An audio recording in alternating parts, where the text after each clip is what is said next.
Com a palavra, a partir de agora, Arthur Matos.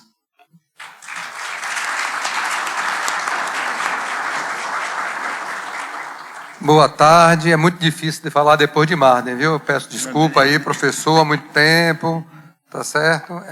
Peço desculpa, mas eu não sei nada, só sei que nada sei. Eu aprendi isso na minha vida, eu estou construindo conhecimento. Então a gente vai fazer aqui um bate-papo de alguém que tem alguma informação, a mais do que vocês, a princípio, porque participou do processo de construção, tanto da emenda constitucional quanto da lei.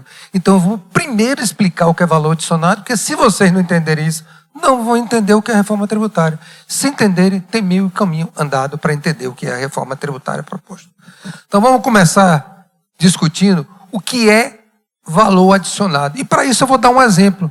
E eu fico muito à vontade de dar esse exemplo, porque esse exemplo é que está no portal da Receita Federal do Brasil. Só que eu fui o primeiro a usar esse exemplo. A Receita foi, pegou o exemplo, botou bonitinho.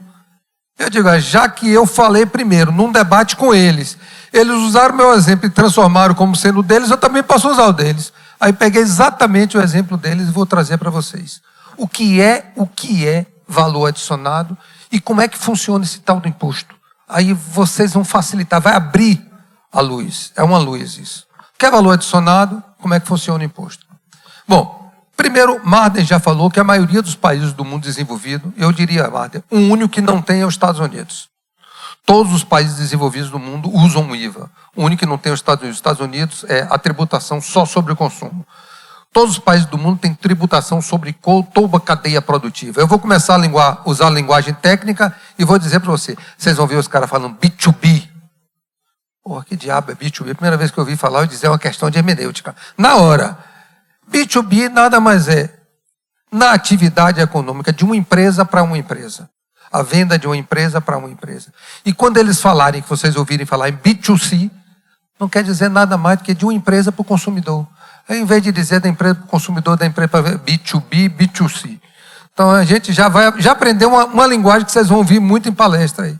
Então, o que é que funciona? Por que o valor adicionado, o Brasil optou por isso? Por que não optou pelo modelo americano, já que a gente gosta tanto de copiar o modelo americano? É porque nós não confiamos no povo da gente. E o IVA permite que você tenha informações necessárias para apurar o valor na etapa final. Nós não confiamos. O brasileiro sempre dá um jeitinho. Então, isto é importante, vocês entendam, o porquê funciona tudo isso. E como é que funciona tudo isso. Então, vamos entender. Já que a gente está no Oeste, vamos usar a produção de algodão. Então, vamos imaginar que o algodão já nasceu, está lá. Não vamos, porque senão a gente vai terminar aqui analisando São Tomás de Aquino, a origem, a imagem já deu risada, a origem, se é o motor inicial. Não vou analisar a filosofia aqui, não. Vamos imaginar que o produtor de algodão não comprou nada. Parece até a portaria. O produtor de algodão não comprou nada. Está lá. Então, o produtor de algodão que não comprou nada, vendeu o algodão. Já existe, não tem nada antes do algodão. E a alíquota foi 25%. E ele vendeu o algodão para uma fábrica de tecelagem. Tá bom? Ele vendeu o algodão para uma fábrica de tecelagem. O algodão custou R$40. O tributo é 25%, então o tributo foi R$10. Quanto é que a fábrica de tecelagem pagou ao produtor de algodão? 50. Só que 40 é do produtor e 10 é do governo. Isso vocês vão entender quando eu for falar em split payment. Uma bonita danada. Split payment. Quando chegar lá, vocês vão entender o que é que eu estou falando aqui. Mas é importante que vocês entendam isso. Então, pagou 50, sendo que 40 é do produtor de algodão. A turma não é assim que funciona hoje. Aqui vai ser imposto por fora. O que é imposto por fora e imposto por dentro? O imposto por dentro é quando o imposto compõe a própria base de cálculo dele. Por exemplo, quando você vai no hotel que você deve pagar a diária, o ISS está dentro. Na realidade, o ISS não é 5%, é 5 ponto alguma coisa. Que é ele sobre o total da nota. Aqui não. Aqui vai ter o valor da nota, é a primeira grande mudança. E o valor do imposto separado. Você vai saber exatamente quanto é o produto e quanto é. A nota vai ser assim, ó, 40 de algodão é 40 mesmo, 40 é do produtor mesmo, e 10 é do governo. Separadozinho. IBS 10, algodão 40. Depositei na conta do produtor de algodão 50. 40 é dele e 10 é claro que é do governo. Não tem discussão. É imposto por fora, quer dizer que ele não compõe a base de cálculo dele mesmo. Ele é um imposto em separado mesmo. Isso não funciona assim no Brasil. O ICMS diz que é assim, mas não é. Essas brigas que você vê falar de PIS/COFINS, compõe base de cálculo ICMS, acaba com tudo isso. O imposto é separado do preço do produto. A gente sabe exatamente. Arthur, se eu pegar minha conta de luz, eu sei exatamente. Vocês que pensam. Vocês pagam muito mais imposto do que está aquilo na nota. Tem muito mais imposto em toda a cadeia produtiva. Aquilo não é o que você paga de imposto. Você paga muito mais do que está na nota. Tá certo? Agora não. Agora vai ter efetivamente quanto é o valor do produto e quanto é o valor do imposto. Então ele pagou 50. Aí vai surgir esse tal de comitê gestor, que depois eu vou explicar a vocês, que Marden já falou. É uma figura que só existe no Brasil, viu? A gente já criou a primeira jabuticaba nossa, o comitê gestor. Depois vocês vão entender o que é o comitê gestor. Esse dinheiro não vem para o município nem para o estado. Vai para o comitê gestor. Arthur, então quer dizer que o fabricante de tecelagem pagou o produtor de algodão 50, o produtor de algodão pagou 10 de imposto e não vem nada para o município e o estado? Nada. Zero. O dinheiro vai ficar retido no comitê gestor. Zero para o estado. Estado e município não recebem um centavo do meio da cadeia produtiva. Falar bonitinho agora. B2B, nada para municípios e estado. Só tem dinheiro para município e para o estado quando ocorreu o B2C. Ou seja, quando ocorreu o consumo final. Essa é uma primeira grande alteração. Hoje, quando uma indústria paga o ICMS, o estado recebe o ICMS e o município recebe uma cota à parte. Agora, mais não. O dinheiro vai ficar retido no comitê gestor. Município e estados não vão ver um tostão enquanto a operação for B2B. Só vai ver um centavo quando a operação for B2C. A primeira coisa que vocês têm que aprender. Então muda completamente esta forma de financiamento de estados e municípios. Aquele SS que reteve da indústria, a Cagil contratou uma empresa de prestação de serviço, aí houve uma retenção de ISS, recolheu para o município. O município não vai ver um centavo, vai para o comitê gestor. Esse dinheiro vai ficar retido no comitê gestor.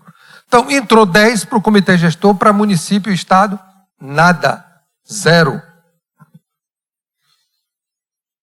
Então, vamos para a segunda etapa. A fábrica de tecelagem transforma o algodão em tecido e vende para uma fábrica de roupas. A segunda etapa. B2B ainda. Não tem consumidor final. Então, ele vendeu por quanto? Vendeu por 75. 60 é o tecido, está lá na nota, é o que o cara vai receber. Isso é importante vocês entendam, porque o tal do split payment vai separar muito bem isso quando a gente for estudar aqui. Então, 75, 60 da empresa e 15 aos 25% do IVA. Vai para onde? Para o comitê gestor. O município de Barreira e o município e o estado da Bahia vão ver algum dinheiro? Nada, zero por enquanto. Então, vai para o comitê gestor. Só que aqui tem uma primeira grande diferença. Quanto é que a fábrica pagou de roupas para a fábrica de tecelagem? 60 mais 15 de tributo, não foi isso? Quanto vai entrar na conta da empresa, da fábrica de tecelagem? 60, não é isso? Que é o dinheiro da mercadoria? Não. Ele vai receber 60 mais o imposto que ele pagou na primeira fase. Ele recupera o imposto pago. Ele vai receber 60 mais 10. Ele não pagou 10 quando ele comprou o algodão? Ele vai receber o imposto de volta. Quem paga imposto não é o produtor, é o consumidor final. Somos nós, consumidores finais, que bancamos a carga tributária. Então, não. Ele não vai pagar 15 de imposto, ele só vai pagar 5. Porque quando ele comprou o algodão, ele pagou 10, ele antecipou 10 lá. Então ele tem 15 para pagar, mas ele antecipou 10, ele só vai recolher o comitê gestor 5. Quanto é que vai ter no comitê gestor? 15. O 10 da primeira etapa e o 5 da segunda etapa. É assim que funciona o IVA. E os municípios e os estados, nada. Aí vamos para a terceira fase. a fábrica de roupa, transforma o tecido em roupa e vende para uma loja. Quanto é que ela vendeu para a loja? 100 mais 25 de imposto. Quanto é que a loja vai pagar pelo produto? 125. 100 da roupa e 25 do imposto. Correto? Ela vai pagar. E quanto é que a fábrica de roupa recebe? Recebe 100, Arthur, que é o valor da roupa. Não. Ela recebe 100, mas o que ela pagou antes. Então, 25 menos 10 da primeira etapa, menos 5 da segunda etapa. Quanto é que ela tem para recolher? Só 10. Então, ela recebe os 100 da mercadoria dela, mas ela é reposta de 15 em todo o processo produtivo. Então, ela só vai recolher 10. Municípios e estados recebem alguma coisa? Nada. Zero. Bote isso na cabeça. Isso muda muito. Aí, vamos lá. A loja vai vender a roupa, aí Marden vai lá e compra a camisa por R$250, sendo que 200 é a camisa, vai estar na nota, e 50 é o tal do IVA. Marden vai pagar. Quanto é que a loja vai pagar ao comitê gestor? Quanto é o tributo? 50. Quanto já foi pago na primeira, na fase 1? 10. Na fase 2, 5. Na fase 3, 10. Então, quanto já foi pago no total? 25. É 50 imposto, ela só vai recolher 25. Porque quem produz, quem está no B2B, não paga imposto, faz uma mera antecipação. Ele antecipa e recebe de volta na etapa seguinte. Ele só faz antecipação, ele não paga imposto. Quem paga imposto é Marden quando comprou a camisa, ele pagou R$50. Ele que pagou. Por isso que diz que é tributação sobre o consumo e não sobre a produção. E é por isso que vai para o destino e não na origem fica o tributo. Então vocês têm que entender por que é no destino. Porque quem pagou foi o consumidor final. O que ocorreu em toda a cadeia produtiva foi mera antecipação de imposto. Quem arcou financeiramente com o imposto foi ele quando comprou a camisa que ele pagou os 50. Aí nessa etapa, estados e municípios recebem. Então, olhe que nós temos um problema aí de fluxo de caixa. Porque durante todo o processo, a gente só recebeu o dinheiro na etapa final. E hoje nós estamos acostumados a receber o dinheiro da prefeitura em cada etapa que ocorre. Fica bem caracterizado isso. E por que foi feita a reforma tributária? Por que muitos municípios reclamam e por que foi feita a reforma tributária? Eu vou explicar tranquilamente a vocês. Vários fatores, mas 2 fatores foram fundamentais. A reforma tributária seria feita por um governo de esquerda ou por de direita. Não tem jeito. Era uma questão econômica. E por que isto aconteceu? O Brasil estava enfrentando o que nós chamamos de desindustrialização. Quando as indústrias estavam saindo do país e indo para outros países, inclusive o Paraguai cresceu absurdamente na sua industrialização, com empresas saindo do Brasil e indo para lá. Por quê? Porque a carga tributária da indústria no Brasil era a maior carga tributária do mundo. Arthur, e por que a indústria deixou, já que ela é tão forte? Porque a economia era fechada. Então não tinha concorrência. O consumidor tinha que pagar o que estava lá e acabou.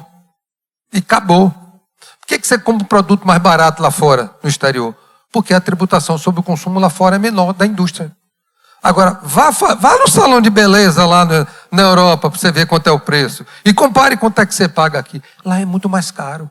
Porque lá há uma distribuição da carga tributária. E o Brasil concentrava a carga tributária em cima da indústria.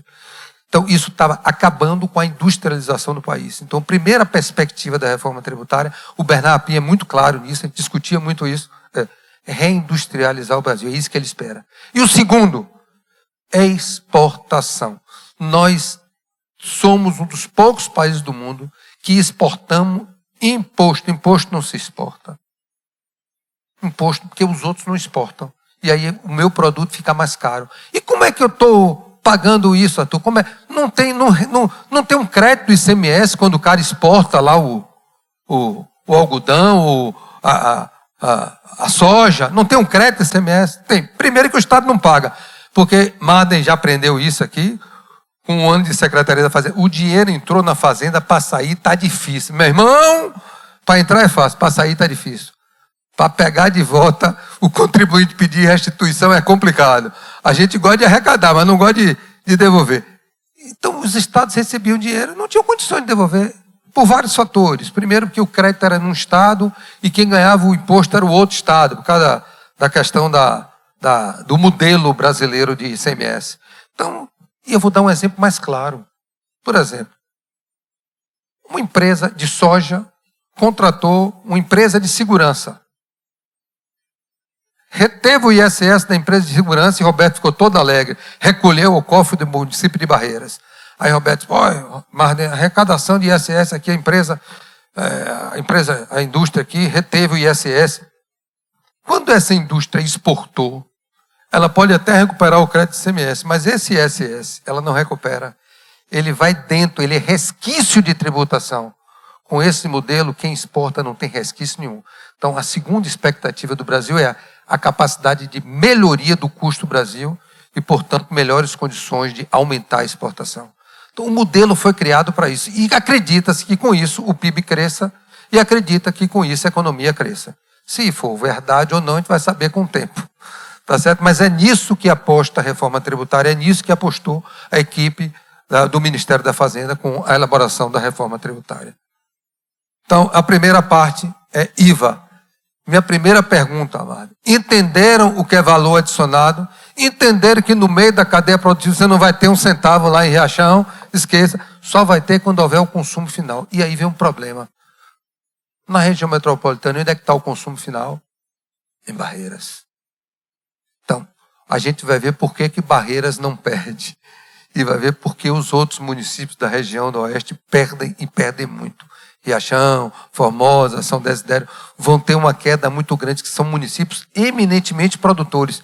E produção não paga imposto, apenas antecipa e recebe de volta. O imposto só ocorre no consumo final.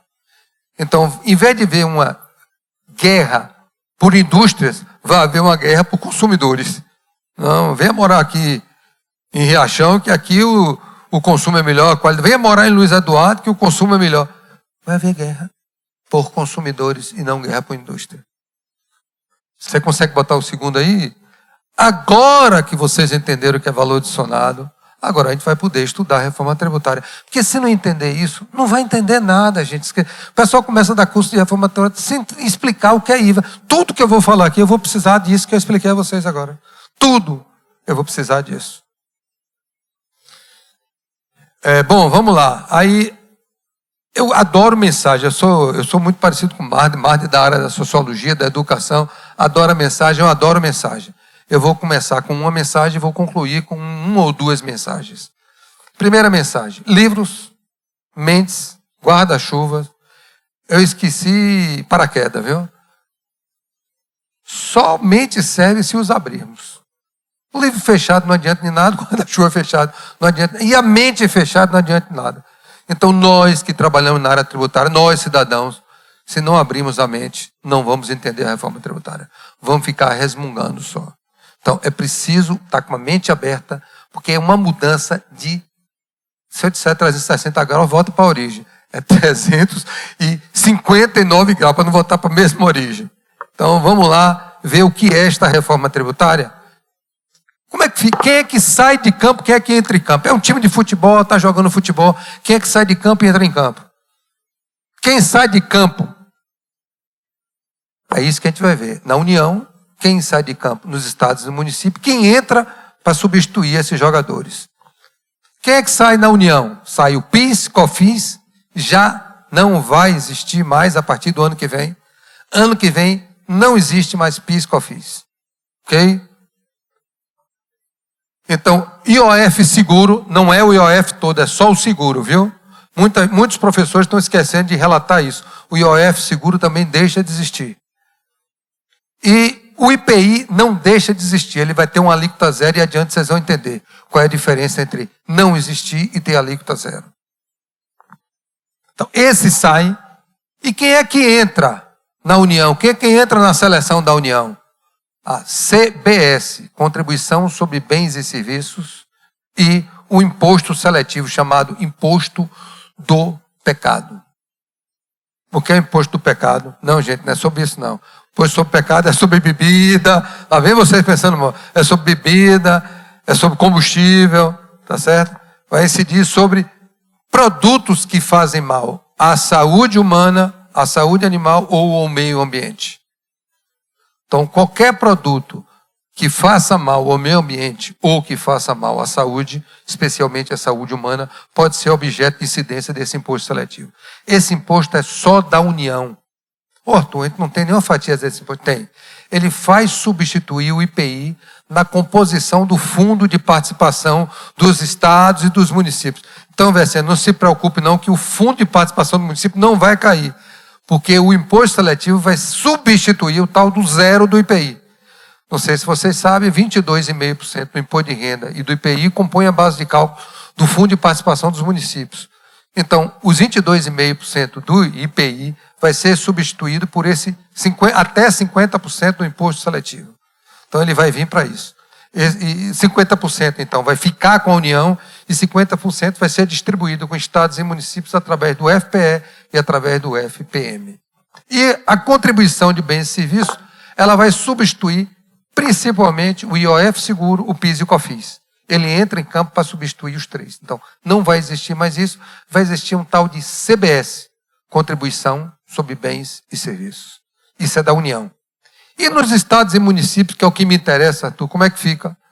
Estados e municípios, não existe mais ICMS, não vai existir mais ICMS e não vai existir mais ISS. Acabou. E os dois são substituídos por um tributo chamado Imposto sobre Bens e Serviços. Então, nós vamos ter 3 tributos novos: a contribuição sobre bens e serviços da União, o imposto seletivo da União, mas que a União reparte até 50% com estados e municípios. E no caso de estados e municípios, acaba o ICMS do estado, acaba o ISS do município e vem o IBS e vão dizer o seguinte: o IBS é dos dois. O pai, quando morre, deixa a herança, os filhos brigam. Imagine agora, estados e municípios, a briga que não vai dar. Mas vamos lá, a gente vai entender isso melhor adiante.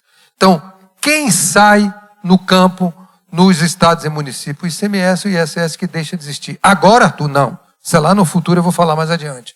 E quem entra em campo? O imposto sobre bens e serviços. É isso aí. O que é não cumulatividade plena? É o que eu expliquei a vocês. Eu vou devolver todo o imposto da cadeia produtiva para quem pagou. Como? Ele vai subtrair do que ele tem a pagar na etapa seguinte. Sempre.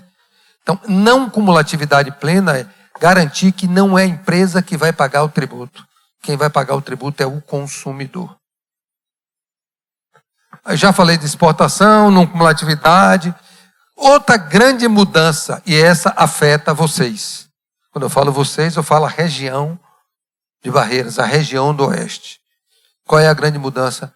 É que a tributação deixou de ser na produção, eu já expliquei a vocês, e passou a ser no destino. E o que é que muda? Muda tudo. Muda tudo. Então, o município como Riachão, que tem um valor adicionado bem significativo do ICMS, não vai ter. Não vai ter. E o que é que faz, Arthur? Se eu soubesse, eu não estava aqui. Eu estava morando nos Estados Unidos, o Rico estava morando em Miami. Não sei, vamos ter que construir juntos. Não tem nada formado, é novo. Nós vamos ter que construir essa realidade. Essa realidade nos pertence. Nós temos que construí-la. Não tem nenhum produto pronto no mercado. Não tem software de prateleira. Tem a gente conhecer o problema, a gente identificar o problema e tentar raciocinar dentro do meu município qual é a alternativa que eu tenho. Cada município vai ter um projeto diferente. Então, a mudança da origem do destino muda a fonte de financiamento de estados e municípios. Por exemplo, Goiás vai receber muito menos do que recebe hoje. Pernambuco vai receber mais do que recebe hoje. Falar de município, Feira de Santana vai receber mais do que recebe hoje. Arthur, quer dizer que os municípios grandes vão receber mais? Não. As estatísticas indicam que mais de 5.000 municípios serão beneficiados. Ou seja, quase 80%, 90% dos municípios vão sofrer benefício. Mas vão sofrer benefício como, Arthur, se é no consumo? Porque eles não têm valor adicionado nenhum, o ICMS deles é insignificante, o ISS é insignificante. Vai entrar alguma coisinha de IBS, já é maior do que o que tem. E os municípios que têm muito ICMS e muito ISS, se não tem população, não vão. Se não tem consumo, não vão. Então, É essa a ideia do que está por detrás. E agora vamos ver o que é esse tal de IBS e CBS. Eles são irmãos gêmeos. E aqui tem um aspecto importantíssimo, principalmente para os auditores e fiscais. Importantíssimo. Vocês têm que prestar muita atenção nisso, que isso é vital para vocês. O IBS e a CBS, o IBS vai ser fiscalizado pelos auditores e fiscais dos estados e auditores fiscais dos municípios. Os dois, não é o estado que vai fiscalizar a IBS, não é. Os dois. Agora vamos lá. E a CBS vai ser fiscalizada por quê, Arthur? Pela Receita Federal do Brasil. O que é que vai acontecer, gente? O grau de fiscalização, vai ter que ser lá em cima. Por quê? Porque quando eu fizer um auto de infração de IBS, os auditores da Receita Federal vão ter acesso a todas as informações que estão lá. E vice-versa. Então já pensou? Ela vai fazer um auto lá no contribuinte, base de cálculo de IBS, 1 milhão. Aí o cara da Receita vai lá e diz, o quê, rapaz? É 10 milhões de CBS. Mas é tudo igualzinho, o fato gerador é a mesma, é tudo igualzinho, a base de cálculo é tudo igualzinho. Como é que ele apurou 10 milhões e você apurou 1 milhão? Você vai ter que explicar isso. Então, todos os autos de infração feitos por os auditores dos municípios dos estados vão ser vistos pelos auditores da Receita e vice-versa. Todo auto que a Receita fizer de CBS, vocês também vão enxergar o detalhamento do auto. Então, o nível de qualificação necessária para trabalhar no IBS é o topo da cadeia alimentar. Vocês vão ter que estudar para chegar lá. Arthur, o pessoal da Receita é melhor do que eu? Não. Eles têm mais capacitação, mais tecnologia, mais conhecimento. Não porque são melhores, mas porque têm acesso a coisas que às vezes a gente não tem. Então, essa concorrência inicial vai ser desleal. O que é que a gente tem que fazer? Em vez de ficar aqui triste, vamos dizer o seguinte, nós temos que fazer melhor do que fazemos. Nós temos que ser melhor do que somos. Aquela tradição de auditor, de fazer ISS, pegar, somar as notas fiscais, calcular ali, esqueçam. Acabou com o IBS. IBS pressupõe análise fisco-contábil. Primeira coisa, aprender a fazer auditoria de contabilidade de forma profunda. Não é pegar receita operacional, esqueçam. Na receita operacional vocês não vão pegar nada. Vocês vão ter que pegar fraude, vocês vão ter que pagar omissão de receita. Eu vou dar algumas dicas aqui, tá certo? Então, o nível, olha gente, é tudo igualzinho. O fato gerador é o mesmo, base de cálculo é o mesmo, imposto de não incidência é o mesmo, sujeito passivo é o mesmo, imunidade é o mesmo, regime específico é o mesmo, regra de não cumulativo, é tudo igual. O que é que muda do IBS para a CBS? É que a CBS vai para a União, o IBS vai para estados e municípios, e o que muda é a alíquota. A União não pode dizer que o fato gerador da CBS é um, e estados e municípios dizer que é outro. É igualzinho. Então, olhe a responsabilidade que nós, auditores, temos, que nós, secretários de Fazenda, temos, de colocar a nossa equipe num patamar que permita a gente fazer esse trabalho. Vocês vão ver que não é nada fácil. Ainda não tem, não. Vou falar adiante isso. Ainda não tem alíquota, nem CBS, nem IBS. Ninguém está em fase de teste. Esse ano é um ano teste. Tanto é que este ano as notas fiscais emitidas não vai haver pagamento de IBS nem de CBS. É só para apurar, para identificar qual é a alíquota necessária para não aumentar nem diminuir a carga tributária. O que o texto constitucional diz é isso. Não deve diminuir nem aumentar a carga tributária. Ok? Então, manutenção da carga tributária, é a sua pergunta. Então, a alíquota do IBS e da CBS vai ser aquela necessária para não aumentar nem diminuir a carga tributária global. Vai haver aumento de carga tributária? Vai, sobre o setor de serviços. E vai haver redução de carga tributária sobre o setor de indústria. Mas no total, para o consumidor, total. Arthur, quer dizer que eu vou pagar menos ou mais imposto? Traduza logo. Eu estava num debate na Receita Federal, o cara me perguntou, Arthur, traduz em poucas palavras o que é reforma tributária sobre o consumo. Aí eu respondi para ele, uns e outros. Deu uma de hermenêutica, né? Ele parou para minha cara e disse assim, e o que é isso? Eu digo, uns ganham, outros perdem. A questão é saber se eu estou no uns ou se eu estou no outros. Então, o serviço vai pagar mais mesmo, esqueça. Escritório de advocacia, coitado, vai ter um aumento de carga tributária tremenda. É isso mesmo. Arthur, e nos outros países é assim? Nos outros países é assim. A carga tributária do serviço é similar à carga tributária da indústria, do comércio. Tá certo? Então a alíquota vai ser definida pelo Senado e calculada pelo Tribunal de Contas da União. Quem vai calcular é o Tribunal de Contas da União. E quem vai divulgar uma resolução do Senado, mas ela não pode ser uma alíquota que permita uma arrecadação maior ou menor. Arthur, quer dizer que a arrecadação vai ficar estática? Não. É maior ou menor em relação ao PIB. Se o PIB crescer, aumenta a receita de estados, municípios da União. Então, a questão é apostar no crescimento do PIB. O município pode legislar sobre a alíquota? Pode. Restou isso para o município. O município pode aumentar ou diminuir a alíquota. Nas alíquotas do IBS vão ter o IBS é subdividido em 2 tributos. O IBS estadual e o IBS municipal. São 2 tributos, o tributo é um. Mas na hora de dividir, uma parte é do Estado, uma parte é do município. E o que vai definir o que é do Estado e o que é do município é exatamente a alíquota do IBS estadual. Vão ter publicação de 2 alíquotas do IBS. Então, quando o governo divulgar a alíquota do IBS é 25%. 20% é dos estados e 15% é dos municípios, não é dos municípios. Então, vai ter uma alíquota de referência nacional. Quem vai definir essa alíquota é o Senado, através de uma resolução com base no estudo feito pelo Tribunal de Contas da União. Uma vez divulgada essa alíquota, o município pode mantê-la, pode diminuir ou pode aumentar. A grande diferença é que, hoje, por exemplo, Barreiras dá isenção para transporte coletivo, o ISS transporte coletivo. Barreira pode ter uma alíquota menor para, educação. Não vai poder mais. A alíquota é uma só para tudo. Então, se Barreira diminuir a alíquota, diminui para tudo. Então, não tem aquela ideia, vou diminuir a alíquota do IBS municipal para atrair faculdades. Não, você vai diminuir a alíquota para tudo. Não tem mais aquilo. Se você aumentar, é para tudo.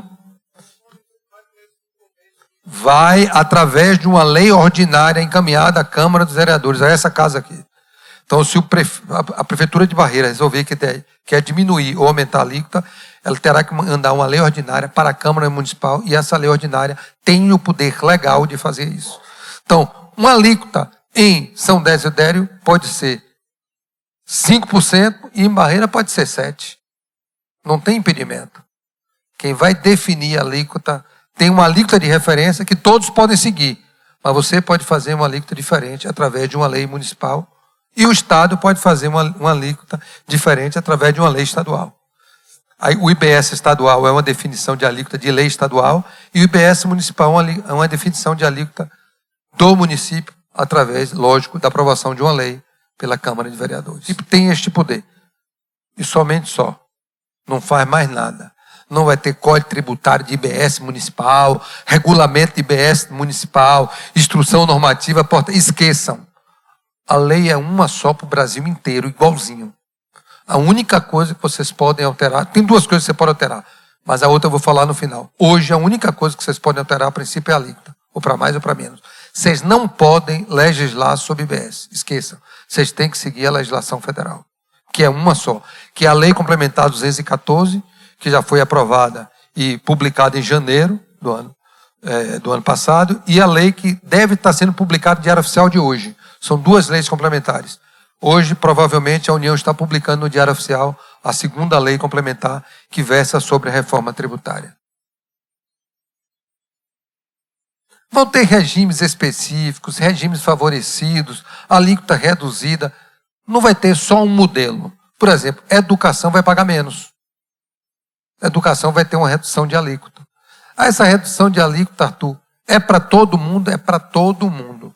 Tanto para o IBS quanto para a CBS. E se eu alterar a alíquota do município, do IBS, Arthur, vai ter esse desconto da alíquota de educação? Vai. Então, educação, saúde vão ter alíquotas diferenciadas. E por quê? Porque se não fosse assim, a classe média não ia suportar. Ia ter um aumento no plano de saúde absurdo, ia ter um aumento absurdo nas escolas. Uma escola que hoje custa R$1.000 ia custar R$1.500, R$2.000, só com aumento de carga tributária. Então, para evitar isso, o legislador, na própria emenda constitucional, estabeleceu a alíquota diferenciada para alguns segmentos que ele pretendia que tivesse algum privilégio. Que segmentos são? E vão ter alguns serviços em que não vai seguir aquele modelo do IVA que a gente estudou aqui. Olha, eu vou dizer, o pessoal acha que direito é complicado. Não, o cara é especialista em direito eleitoral, não entende nada de direito tributário. O cara é especialista em direito tributário, não entende nada de direito penal. E na medicina, então, não, o cara é especialista em cirurgia no joelho direito. Se for o joelho esquerdo, tem que ir para o outro, para o colega. Ele é especialista no joelho direito. A reforma tributária está trazendo um grau de especialização muito semelhante, não se engane não. Então, um auditor vai se especializar em fiscalização de bens imóveis, que é altamente complexa. Então, ele não vai entender de tudo. Nenhum auditor vai entender de tudo. Não vai. Vai ter que ter especialização. Vai ser uma exigência do mercado, do próprio modelo. Então, por exemplo, bens imóveis. Tu quer dizer que se eu vender uma casa, eu vou pagar IBS, CBS? Vai. Mas calma. Tem as isenções, tem um modelo especial.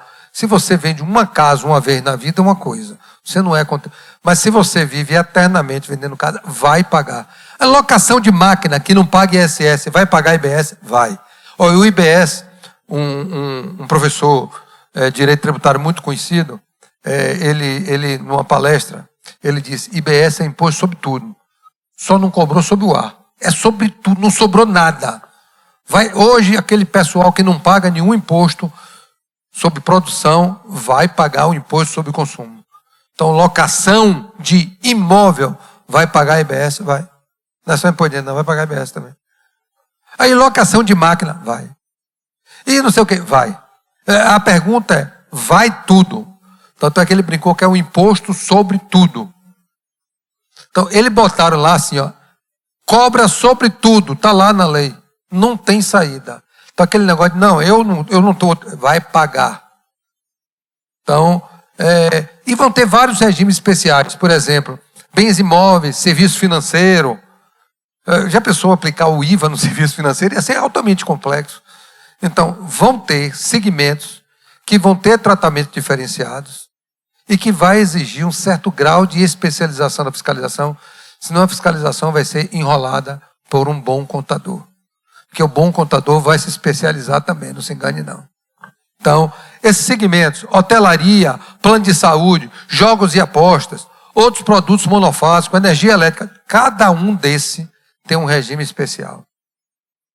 Então, o IVA é para o geral, cada um desses tem um regime especial.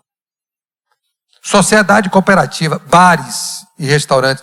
Eu estava no Oktoberfest, fazendo uma palestra exatamente na semana do Oktoberfest lá em... Não, Oktoberfest é no sul. Em Blumenau, Santa Catarina, e aqueles lugares ali. Eu estava fazendo a palestra lá, fazendo um debate, aí o cara foi falar sobre imposto seletivo. Eu aí disse assim, o legislador cometeu um grande erro. Ele disse, qual foi, Arthur, no imposto seletivo? Disse, tudo bem, tributar o cigarro, tudo bem, tributar o combustível, tudo bem.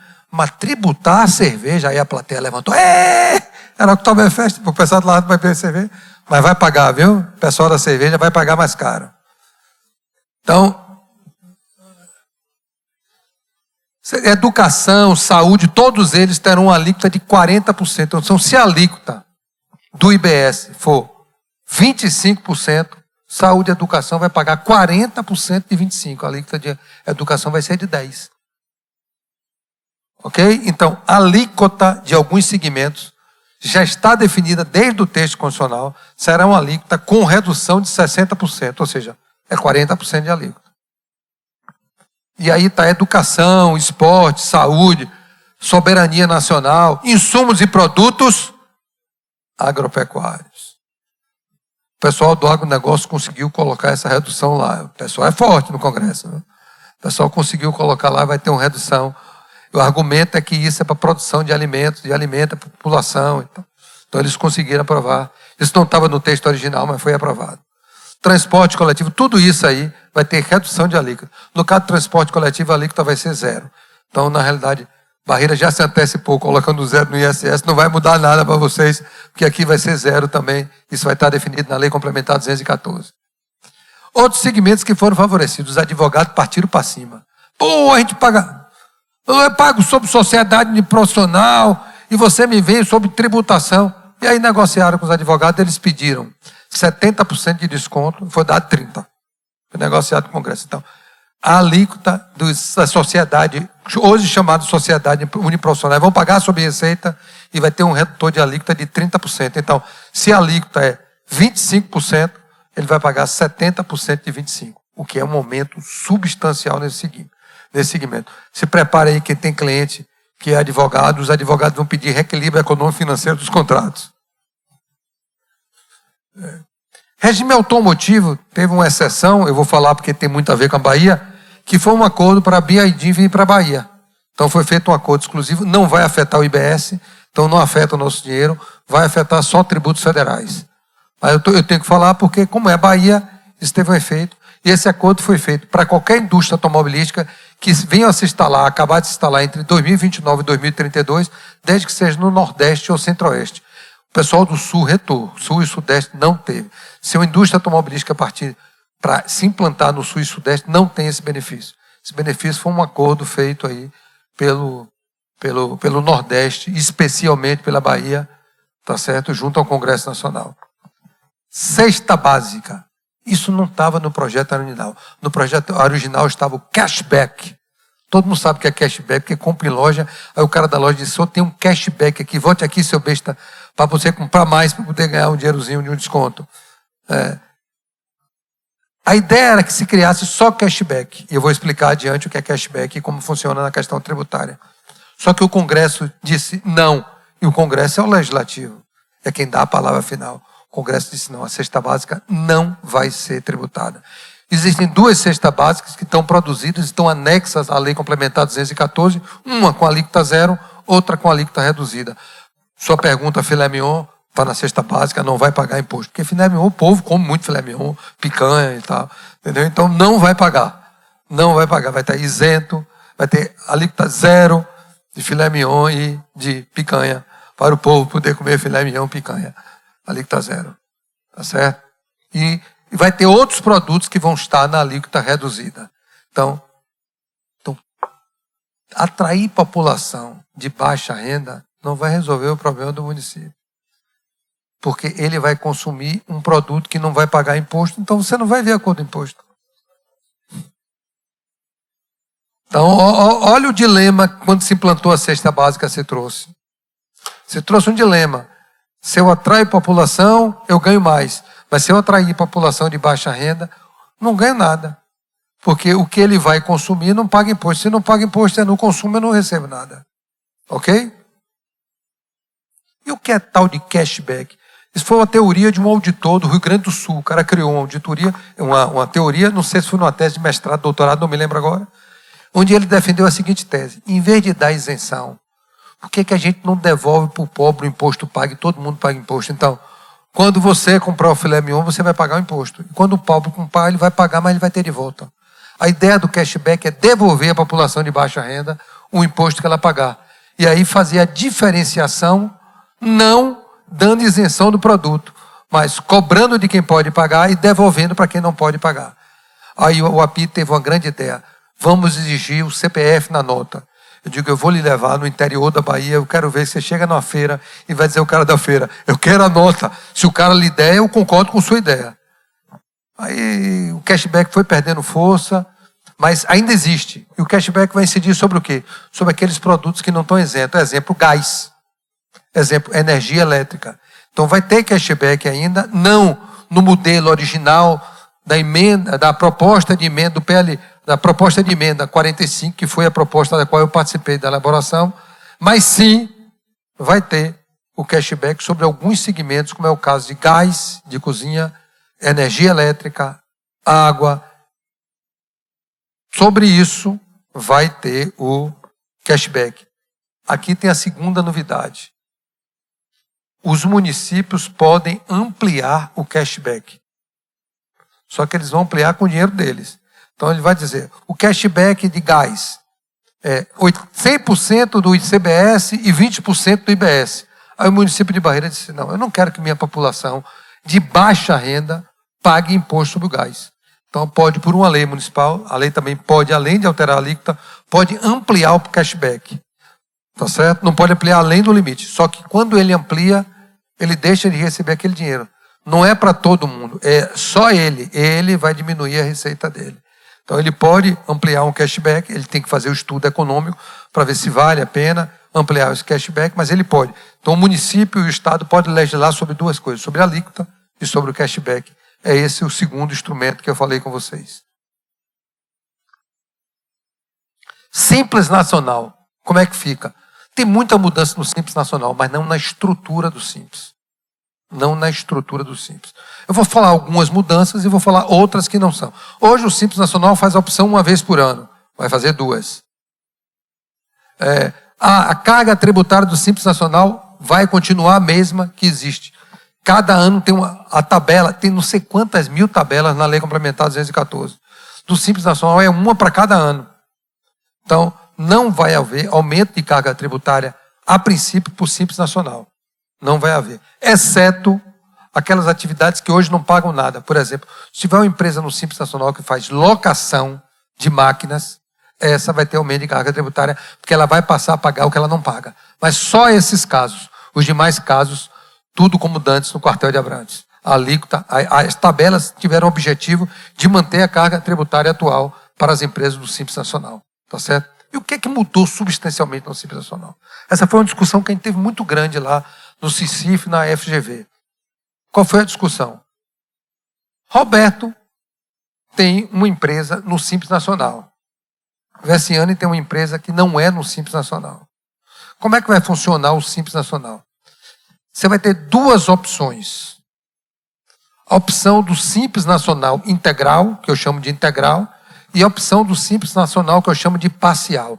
Qual vai ser a diferença? A opção do Simples Nacional integral é tudo como dantes no quartel de Abrantes. Eu vou pagar todos aqueles meus tributos, só vou substituir o nome. Em vez de CMS, ISS, PIS e COFINS, vai ser CBS e IBS. A carga tributária é a mesma.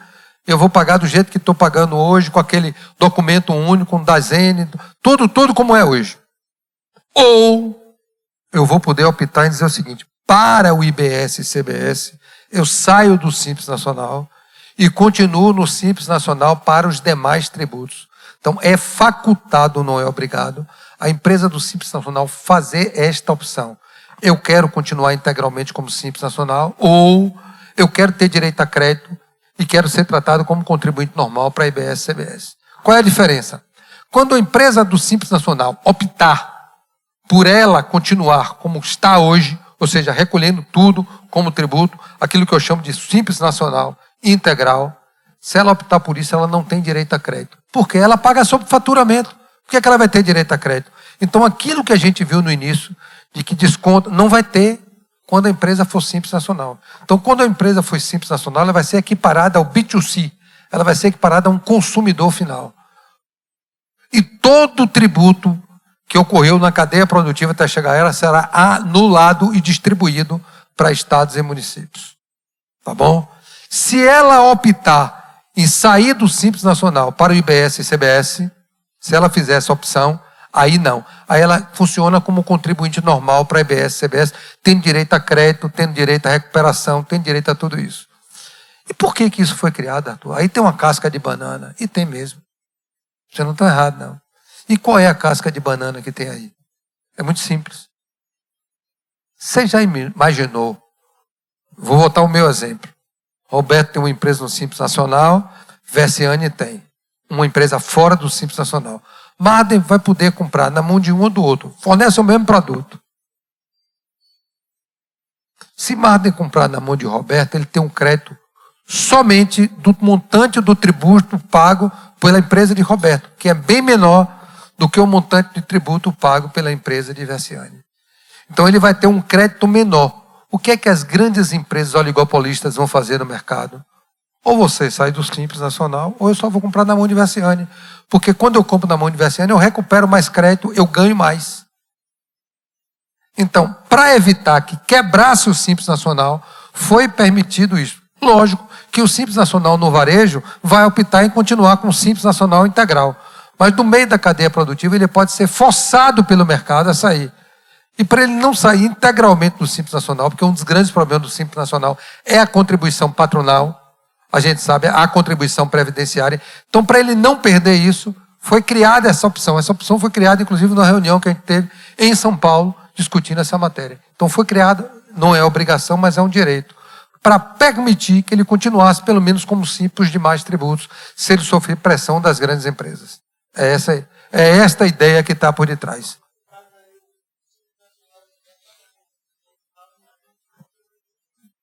Bom, vamos lá. E aí eu vi um gênio lá, deve ser gênio, que disse assim: então eu vou favorecer que meu município só tem empresa do Simples Nacional, porque é fim de cadeia, eu vou receber. Se é equiparado ao consumidor, eu vou receber. Então, quanto mais empresas do Simples Nacional no meu município, melhor para mim. Nananina, você pensa que a gente é bobo. Quem estava escrevendo a lei é bobo, não conhece. Nananina, a distribuição vai ser pela venda. Não tem direito a crédito, aquele valor vai ser distribuído, mas vai ser distribuído de acordo com a venda da empresa e não com a compra da empresa. Então, não é pelo estar em Barreiras que aquele valor e aquele IBS é seu. Aquele IBS vai ser para onde ela vender. Se ela vender 40% para Riachão, é 40% de Riachão. Se ela vender 20% para São Desidério, é 20% da São Desidério, embora a empresa esteja aqui e ela tenha quebrado o ciclo de valor adicionado. Então é importante vocês entendam isso. Porque tem uns gênios aí que criam umas teorias achando que está no grande negócio. Não leu a lei toda. Só leu o prefácio. É igual aquele pessoal que lê ementa de decisão e sai comentando a decisão do Supremo, sem ler o conteúdo do voto. Não pode, gente. Não pode. Você tem que analisar. Então, não é assim. É fim de cadeia? É. A empresa do Simples Nacional é equiparada a fim de cadeia? É. Mas a distribuição para estados e municípios não é por onde ela está. É para quem ela vendeu. Tá bom? Então, é importante que entenda isso, que eu já vi alguns consultores aí venderem para municípios a ideia de espalhar o Simples Nacional. Quando eu cheguei, eu digo, ele só esqueceu de ler a lei toda, ele só leu o caput. Comitê gestor, que diabo é isso? Isso foi uma invenção, que é uma das maiores críticas que se tem mas sem ele não existe o IBS. É aquele negócio, sem ele não existe. Sem ele não existe. Entendeu? Então isso é de uma criatividade que vocês vão entender agora. Agora, para falar de criatividade, viu, Marden, eu vou contar uma história minha. Quando eu entrei na prefeitura de Salvador, passei no concurso, eu fiquei à disposição da Secretaria da Fazenda do Estado. Eu fazia o fluxo e caixa do Estado naquela época, e o secretário não quis abrir mão, e a prefeitura de Salvador era uma agência do Estado, na realidade era isso, e aí o secretário da Fazenda do Estado disse: não vou liberar ele não, ele vai ficar aqui. Eu fiquei. Quando eu me apresentei em Salvador, eu não sabia fazer nada. Não sabia fazer nada. Aí me mandaram para o inspetor. Santana já era mestre, não sabia nem como fazer o trabalho, mas não conhecia Santana na época para ele me ensinar. O inspetor me deu um TAF e umas fichas para fazer TFF. Na época não era TFF, era TLF, das farmácias. Aí eu fui fazer a TLF da farmácia Santana.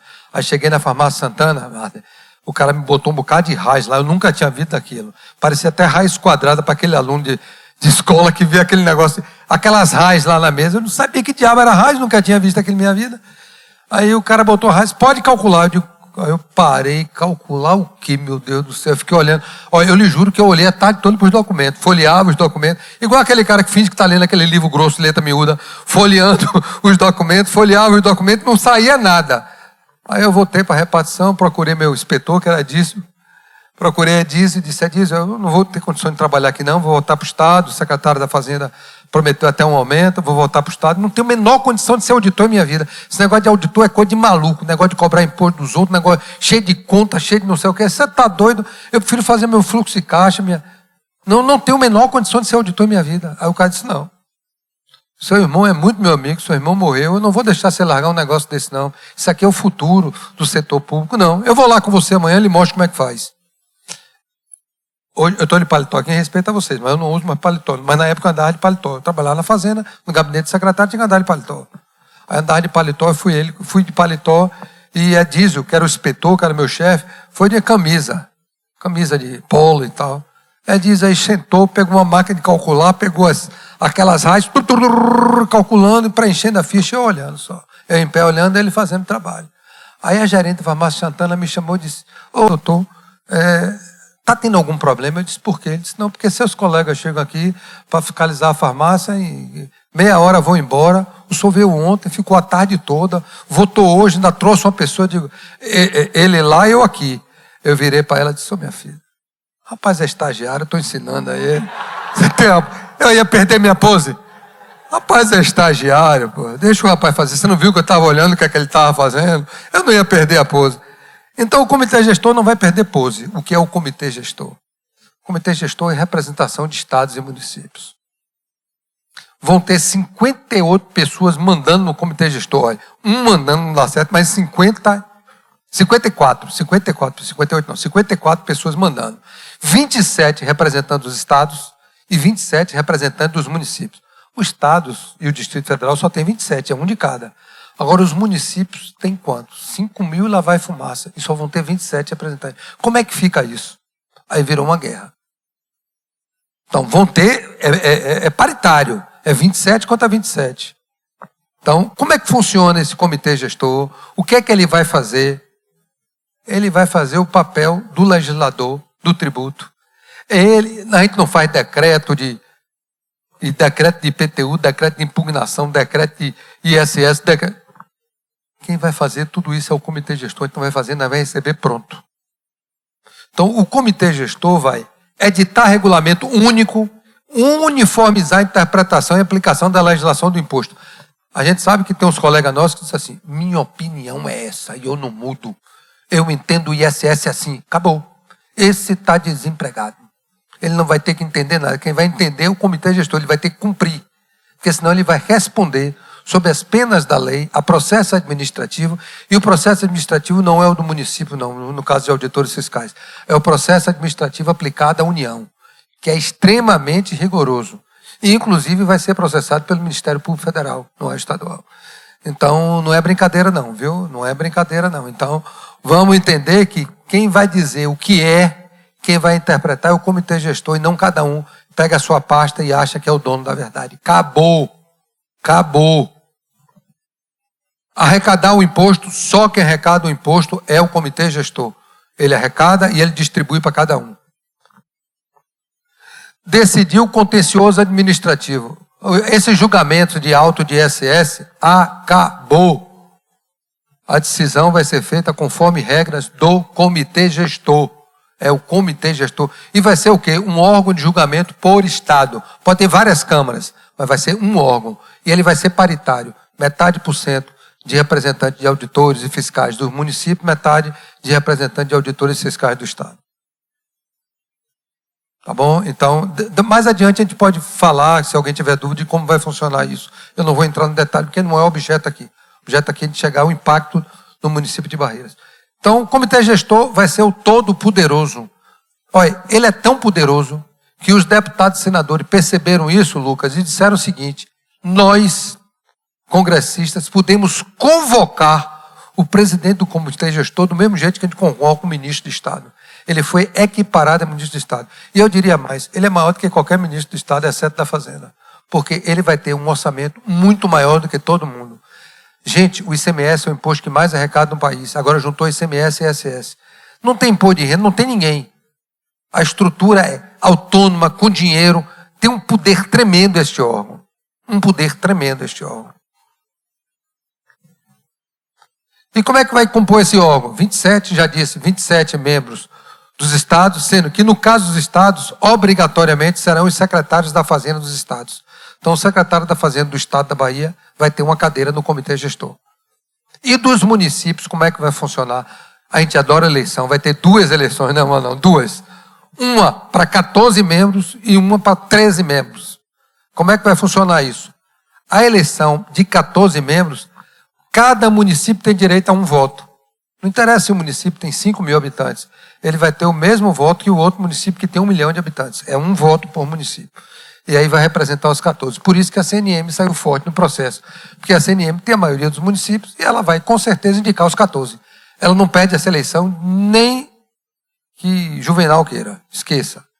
Então, vamos lá. E os outros 13, aí vai ser censitário. Então, vai depender da população de cada município. Então, um voto de Salvador vale mais do que o voto de Barreira, que vale mais do que o de Riachão, que vale mais do que o de Cristianópolis, e assim por diante. Então, vai ser censitário. Então, nós vamos representar os nossos através de eleição.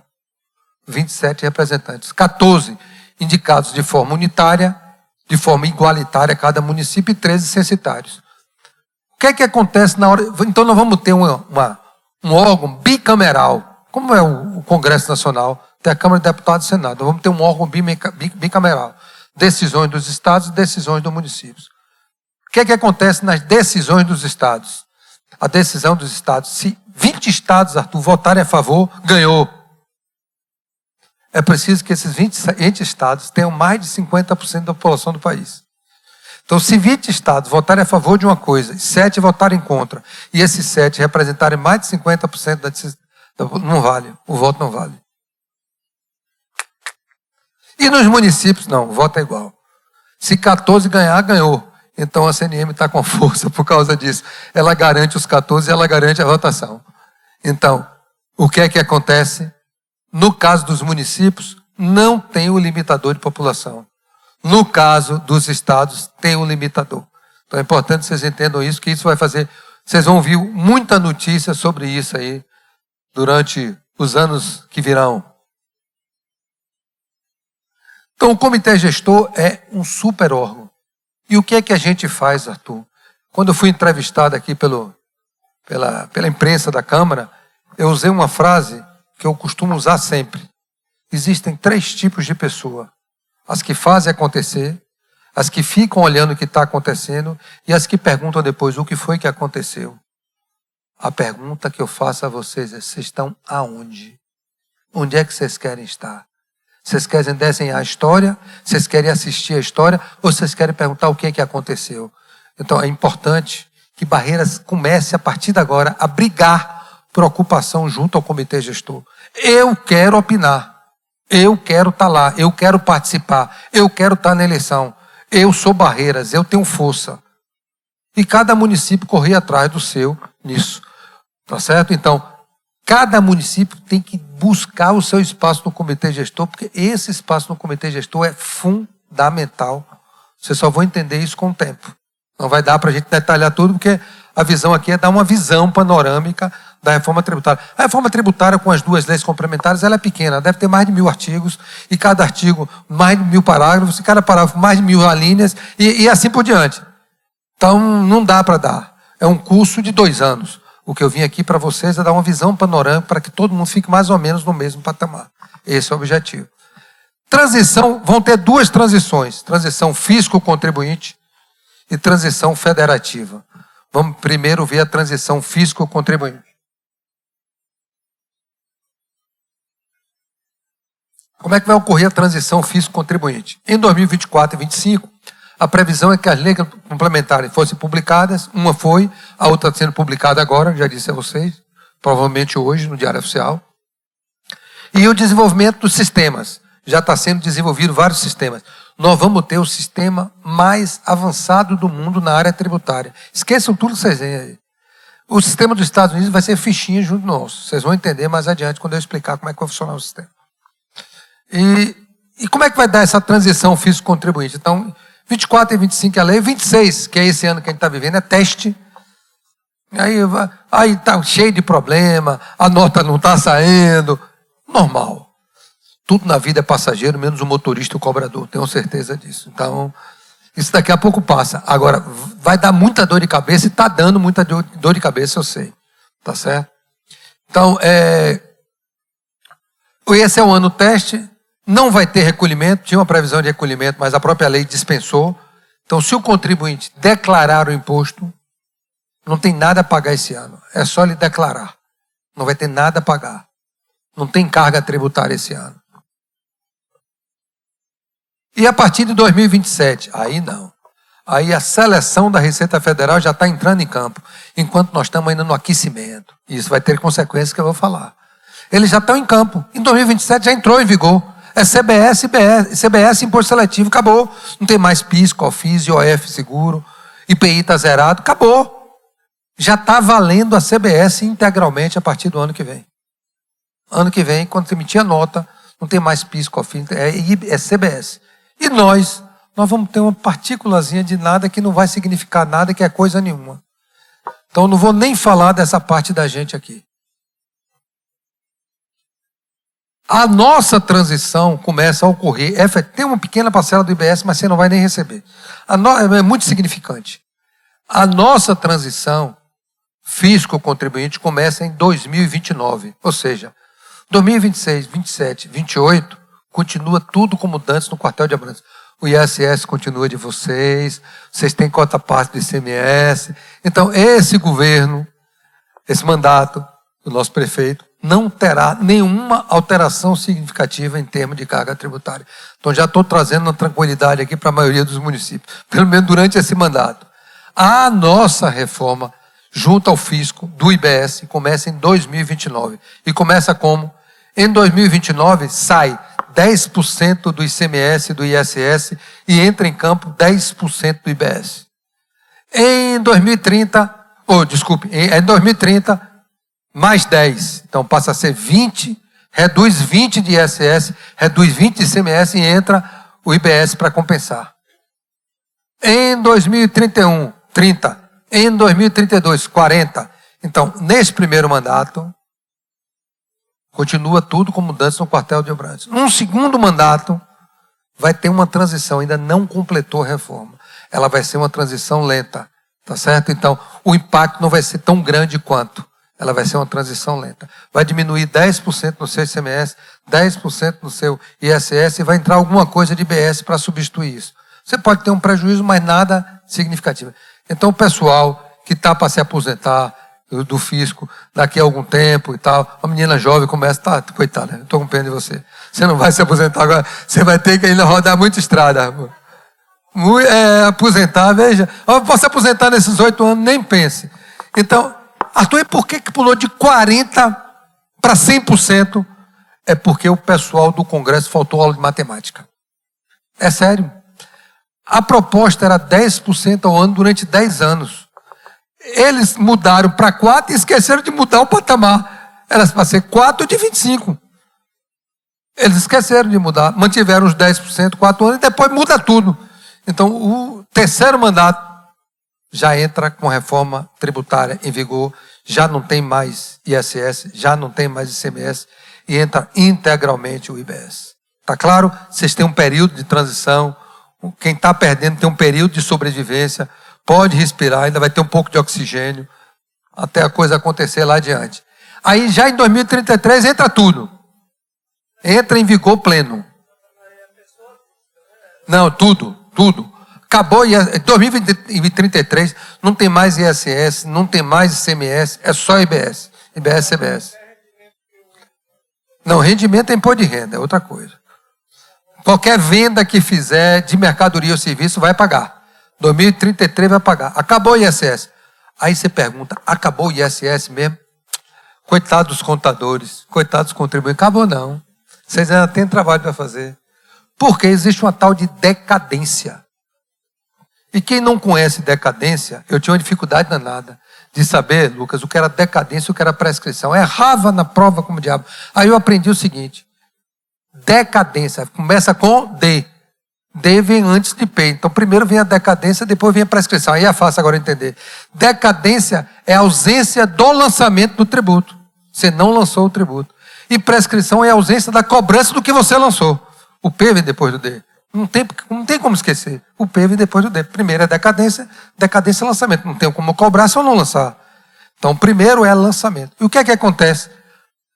Aquele contribuinte em 2032 não pagou o ISS, não declarou o serviço, você foi lá e fiscalizou em 2035.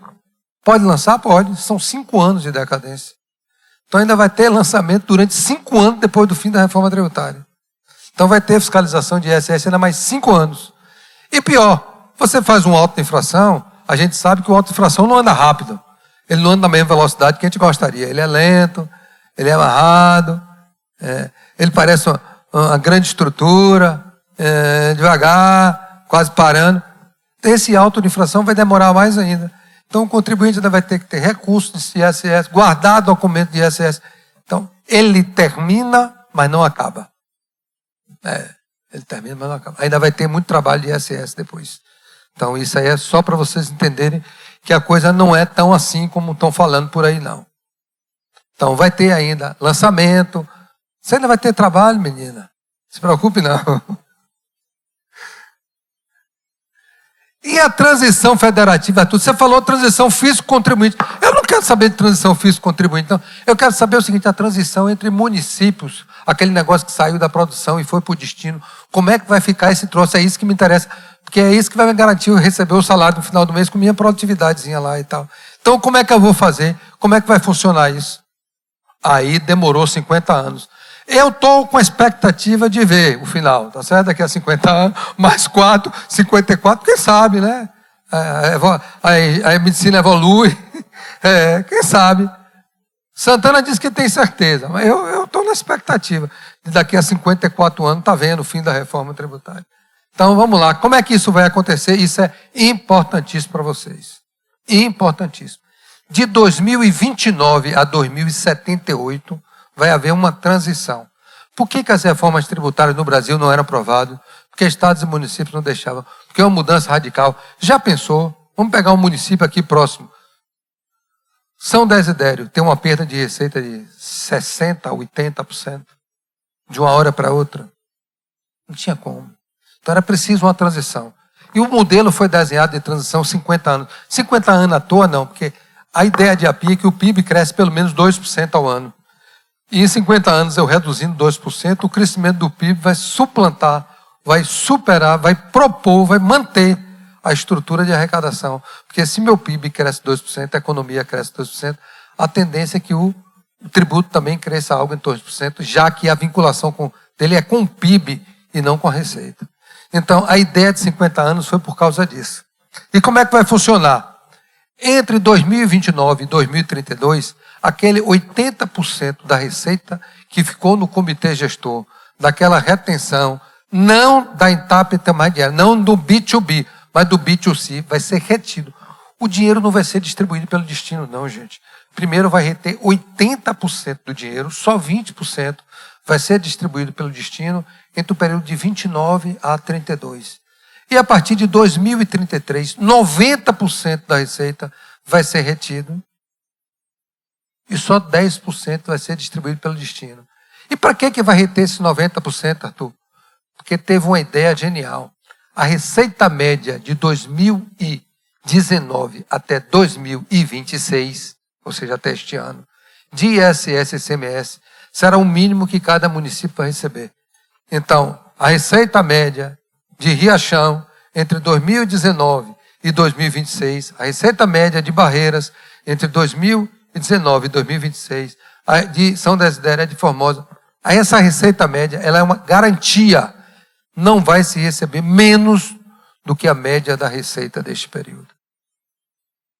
Então, o que você recebeu de ICMS e de ISS entre 2019 e vai receber até 2026, vai compor uma média de receita que lhe vai garantir um seguro receita para aqueles municípios que perdem. E como é que vai sendo essa alteração, Arthur? Essa média, esse seguro receita vai sendo diminuído 2% ao ano. Então você vai ter uma queda de 2% ao ano, até que ao final de 50 anos, aí tem a mudança integral da origem para o destino. Então dá para aposentar até lá, viu? Você que estava preocupada, dá para aposentar até lá. Então, vocês entenderam isso? Isso é importantíssimo para vocês. A média de receita. Bom, Arthur, o ICMS está posto. 2026, o índice já está publicado, não tem nada para fazer mais nesse aspecto. Mas o ISS não. Então, quanto mais crescer o ISS em 2026, melhor para aquele município, porque ele vai compor uma média maior. Então, é fundamental investir de forma pesada no aumento da arrecadação do ISS neste exercício, não só porque ele deve ser investido de forma pesada por causa da importância da receita, mas principalmente que ele vai ser um seguro-garantia de 50 anos. Ele vai compor uma base do seguro-garantia de 50 anos para o município. Então, o PLP 108, que é esse que está sendo publicado hoje, está sendo convertido em lei, ele é que diz isso, está vendo? Serão considerados os valores anuais de 2019. Não é valor nominal não, viu, gente? É corrigido monetariamente.